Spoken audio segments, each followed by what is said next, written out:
Hello नमस्ते सबैजनालाई। आज चाहिँ हामी सनब्रस्ट ग्रानी स्क्वायर बनाउने छौँ है त।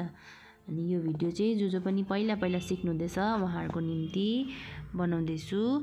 अनि यसको लागि चाहिँ हामी धागो ल्याउने अनि कुर्सी ल्याउने, तपाईहरुको इच्छा अनुसारले जुनै पनि धागो कुर्सी यसमा बनाउँदा हुन्छ है। अनि यसमा चाहिँ तपाईहरुले म्याजिक रिङ बनाउनु हुनेछ, जो मैले पहिला नै अपलोड गरेको छु है, तपाईहरुले हेर्न सक्नुहुन्छ।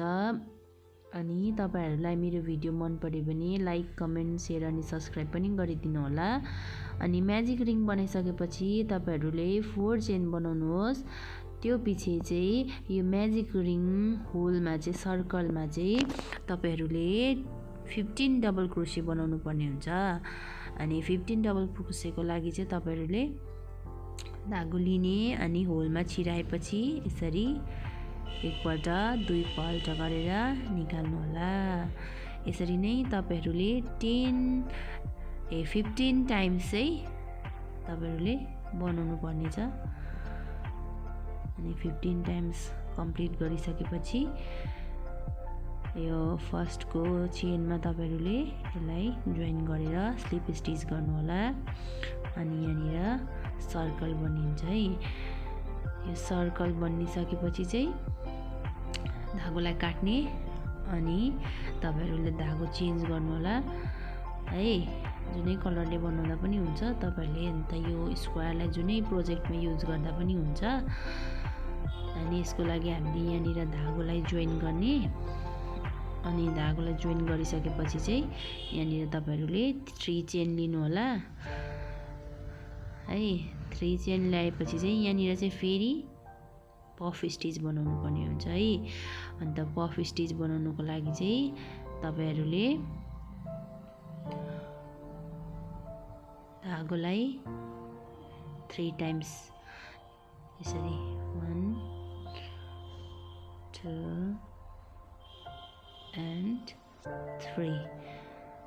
3 टाइम्स धागो निकाल्ने अनि यहाँनिर चेन 1 गर्ने। 3 टाइम्स धागो निकाल्दै तपाईहरुले चेन 1 गर्नु होला। यसरी नै पफ स्टिच तपाईहरुले सबै जग्गा अघिको एउटा चेन स्पेसमा चाहिँ पफ स्टिच बनाउँदै जानु होला।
अब हामी लास्टमा आइपुग्यौँ है।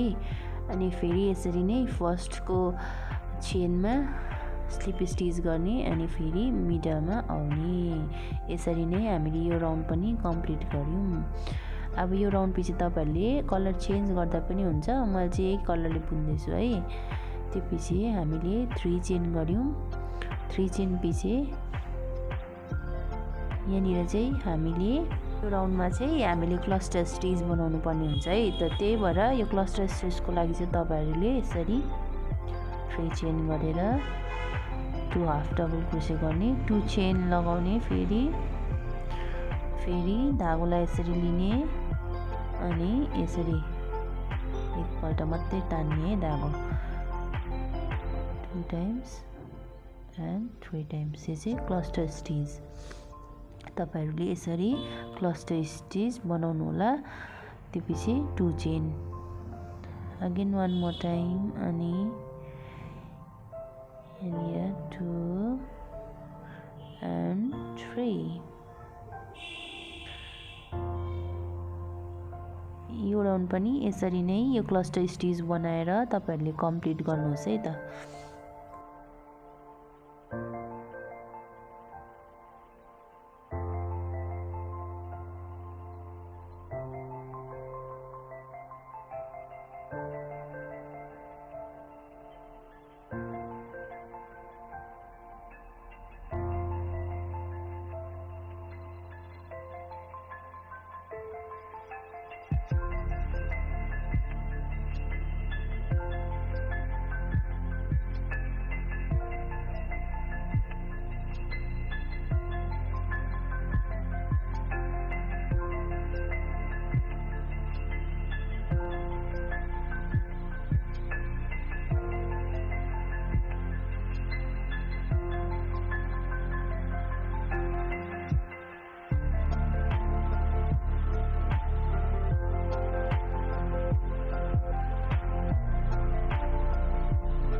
हामीले यो थर्ड राउन्ड पनि कम्प्लिट गर्यौं।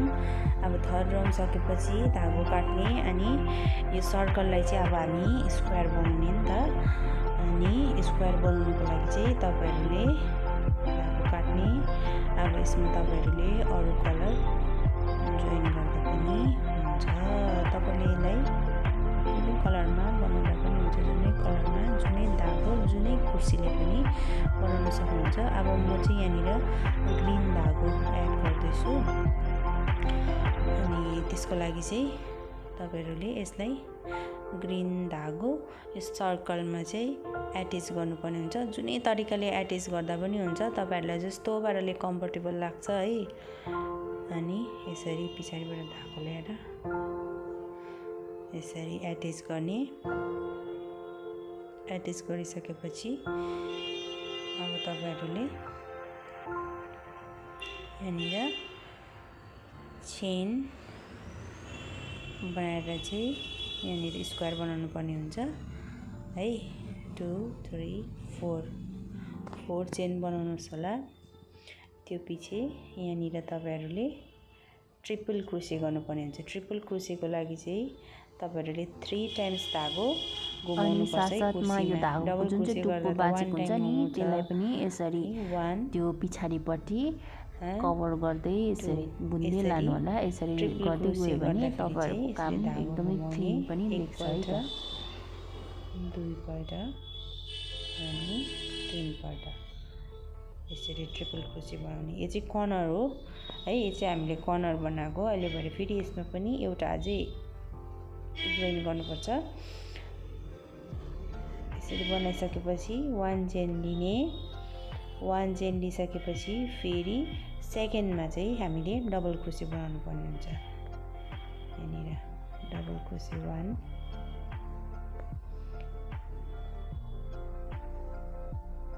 2 अनि 3।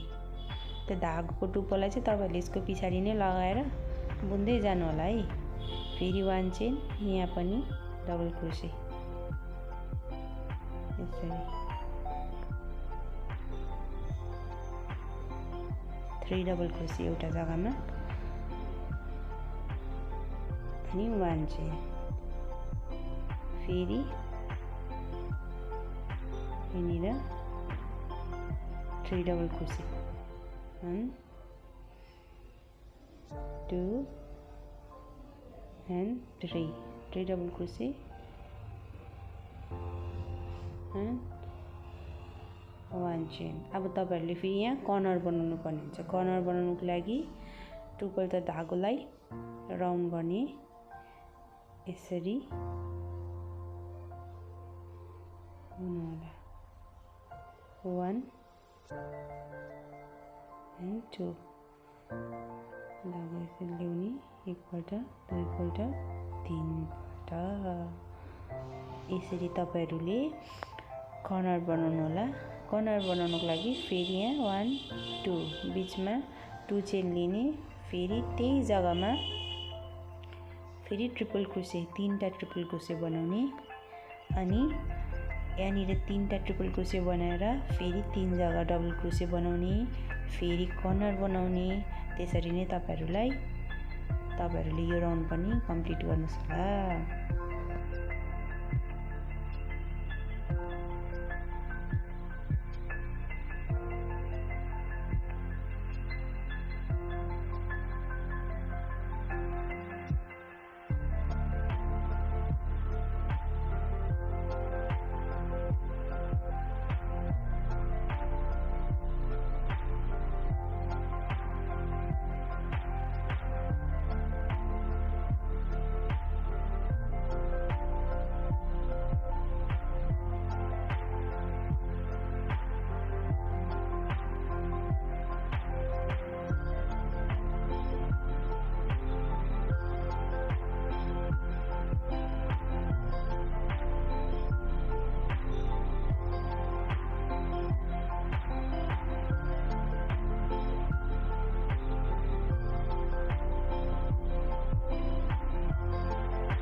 यो हाम्रो लास्ट राउन्ड पनि अब कम्प्लिट भयो है।